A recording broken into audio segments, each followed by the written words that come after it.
So here I've got a LPD8 by Akai.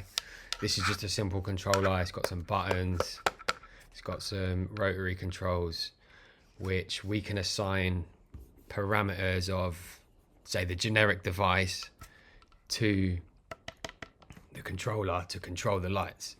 The first thing we want to do to get it working with Ableton is plug it in, go to live settings, then link tempo MIDI, and make sure the remote box is ticked on the particular device we're using.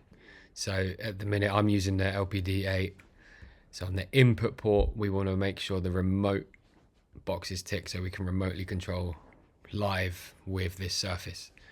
I'm then also gonna make sure it's not selected as a control surface in the top here.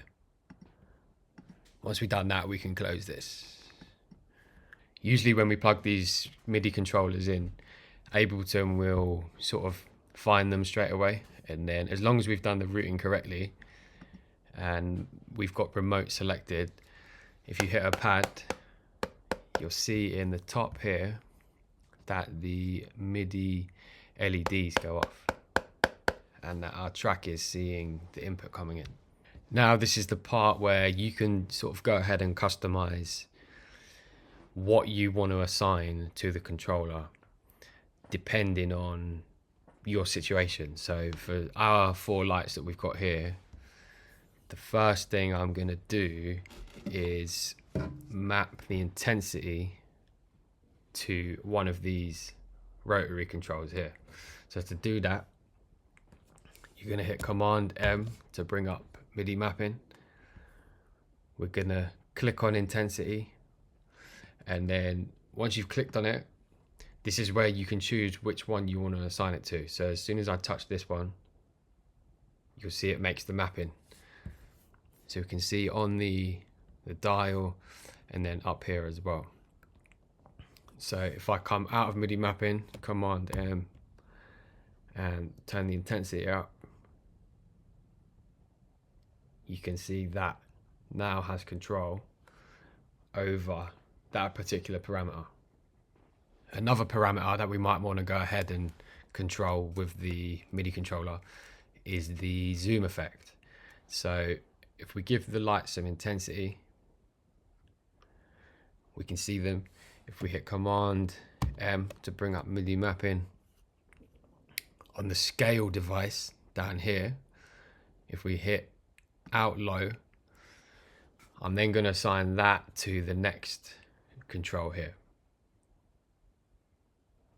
So that's been assigned. I'm going to come out of MIDI mapping, Command M, and now we have control over the zoom as well as the intensity.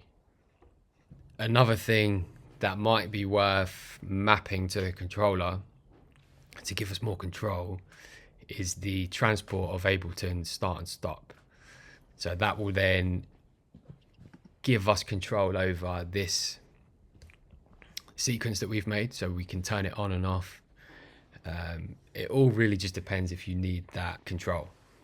So to do that, what we're going to do again, Command M, we're going to hit the play button, and I'm going to assign that to this pad here.